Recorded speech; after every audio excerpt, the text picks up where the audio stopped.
ladies and gentlemen. You can see the pit area here at the Tulare ThunderBowl in the beautiful 18T down there. Welcome back to today's show. Tonight is the Dennis Roth Classic finale for 2023, and it pays $18,000 to the winner. So one of the largest, payouts and winner's share that we will race for all season, but also, a pretty good amount of money throughout the field. But hopefully we got all of our gremlins worked out of our race car from last night. Yesterday, unfortunately, just kind of ended up being a little bit disastrous. We had some issues, and it started at the beginning of the night and kind of just cruised through, later putting us in some bad spots. But we're ready to get after it again today. Got the race car all ready, did an engine swap, and now we're going to go up and look at the racetrack here before the pit meeting. Well, one thing that is for sure about this place is it definitely has a little bit of character. Down here in turns 1 and 2 now, there was a pretty solid dip here on the bottom side of the racetrack and up actually on the high side as well. Us racers call a rough track character, we would say. The Tulare ThunderBowl has a lot of character, and that's a very true statement. I would say we're probably going to have something similar today. I don't necessarily know about those rough spots in the exact same areas, but they just kind of develop as material moves around from bottom to top, and as it gets a cushion, and as even maybe a guy takes a big tumble, it dips into the dirt and just causes an uneven spot. But we're getting ready to get going here. Night number 2 of the Dennis Roth Classic. It's has a lot of money on the line with $18,000 to win, so we're going to give it our best go, and it's all going to be about this first step, which is qualifying and getting a good lap in, because that will make your night a whole lot easier. So let's just jump right into the action.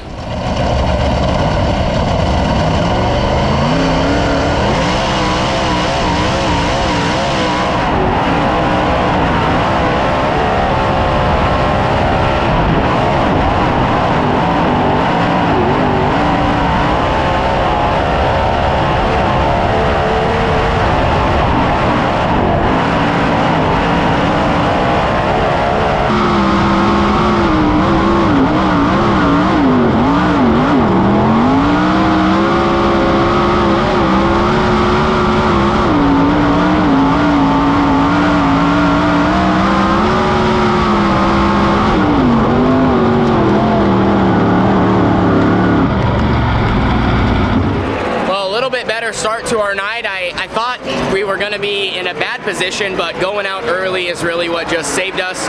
We were the 5th car out of 27 410s, and probably around the halfway break, or actually just a couple cars probably after me, it fell off significantly. The racetrack just ended up being so slick here at the ThunderBowl. First couple guys had a little bit of grip to mess around with, and then it just completely fell on its face like I was hoping it would. So we ended up 8th quick, not bad. Like I said, I wish we would have been a little higher up for when we went out. I just I got through 3 and 4 okay on my second lap. My first lap just wasn't any good in general. I just ended up getting a little too low, but on my second lap I just needed to get through 1 and 2 better. I think if I entered a little higher, I could have got down the straightaway. See, it's not even so slick in the corners, it's just as slick on the straightaways. It's hard to literally get grip and forward momentum, and that's the difference in a 10th, half a 10th, and just being up the leaderboard. And so now we are going to be set up for a heat race. We're going to be rolling off from the front or outside starting position, and to make tonight's dash we need to win this heat. But we're starting next to Dominic Selzy. I believe we have a couple other good guys out there, so we're making some changes. We're really trying to get our cars some grip, and even maybe take away a little bit of power, because right now you definitely don't need 900 horsepower out there with how slick the conditions are.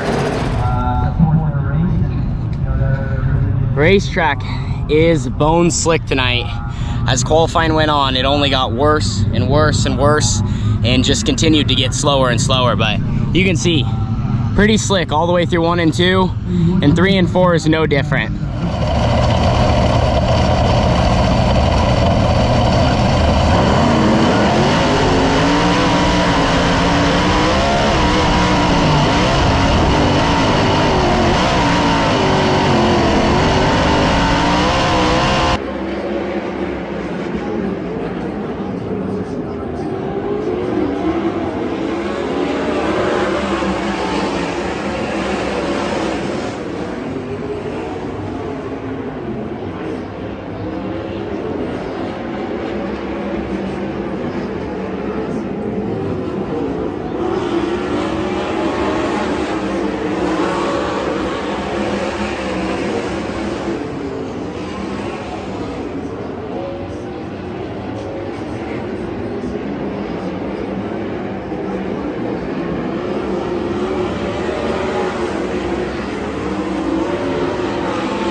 Well, I feel like this is probably the most upset I've probably been in a long time.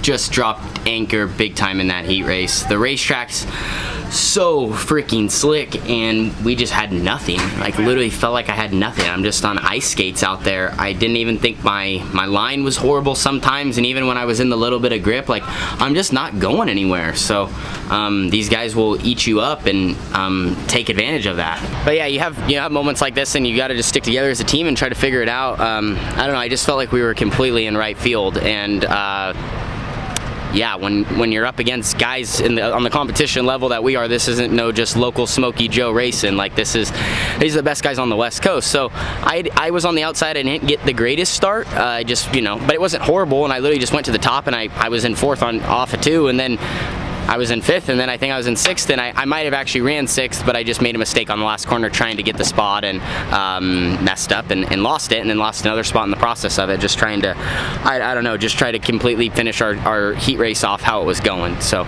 just extremely frustrating. Once I'm down, I'm like, the right rear's just slipping through the corner, like through the slick, and I think I could have maybe ran a little bit of a different line. A lot of guys weren't really running the top in 3 and 4 till the end, and I think that actually started to come in, but just tried to do what I saw in all the heat races before us, and as it got less and less grip, it just became harder and harder to drive, and I just wasn't going anywhere at all. But yeah, so now we have a B main event coming up. They're farming the racetrack right now, so it's going to be kind of back to square one. There should be a couple solid laps transfer through. We start on the pole and try to just put ourselves in position to come from the back of the A. Okay, so we're going out for tonight's 30-lap A main event. We transferred through the B. They kind of just worked it right before we went out, so we're going to kind of have to see what we get. We've seen a variety of surfaces tonight, from really, really slick to hooked up in the B, and then now it's kind of, really starting to fade back off, but I think it's going to slow down a good amount throughout this feature. But you can hear them calling us right now. Starting in the back, definitely going to have to miss some of the carnage and try to pick off guys early, and a lot of it's just going to be people moving around between lanes, so it's going to be about proper lane choice, and hopefully also all the adjustments we've kind of been making to our car and trying to tweak it are going to help us be where we need to be. But going to need a lot of drive, going to need a lot of momentum built up, going to have to be able to move around and do our job.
Well, just got the 18T all loaded up and about to change out of my suit.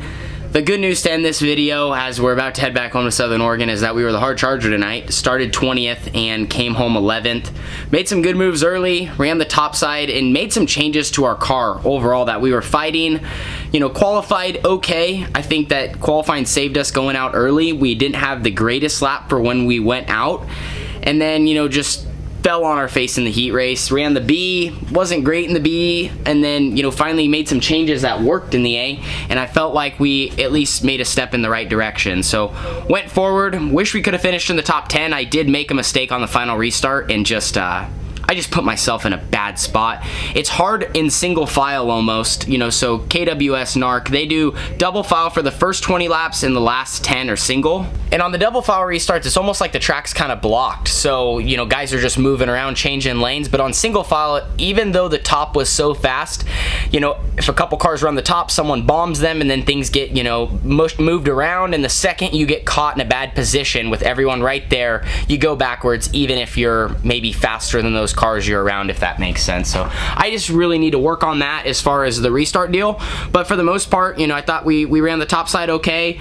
You know, just need to keep working on, like I said, building speed and also being able to be fast on the little bit longer runs and in traffic, trying to run people down and then make a quick move to advance forward. Overall though, it is what it is. Track position was key, and we knew just starting that far back that we kind of had an uphill battle, and we just wanted to try to make the most of it and, you know, move forward as far as we could. Want to give a big shout out to all of our partners that make it happen: Shane DeWald Trucking, Carson, Next Gen, ABC Powder Coating, Lafarge, Pit Stop USA, Earth Environmental, Canopy Country, as well as Fast 4 Media, RTR Diesel Performance, Veenendahl Trucking, Full Send Racing, D-Ray Designs, and Landon Transport. You know, all this would not be possible without them, and I appreciate having supporters on the car like that and fans like you guys that, you know, stick with us through some of these rough weeks. Like I said, I just want to get going for race season, and we're still figuring out the new package on the car, and Tulare's not necessarily the easiest track, so not to make any excuses. I need to be better as a driver, and we're working on, you know, getting the race car caught up as well. And I think once it kind of just meshes, you know, we're gonna be good. We just got to get back to that point and just, you know, get hitting on all 8 cylinders. But see you guys all in the next one. Back home to Southern Oregon. Deuces.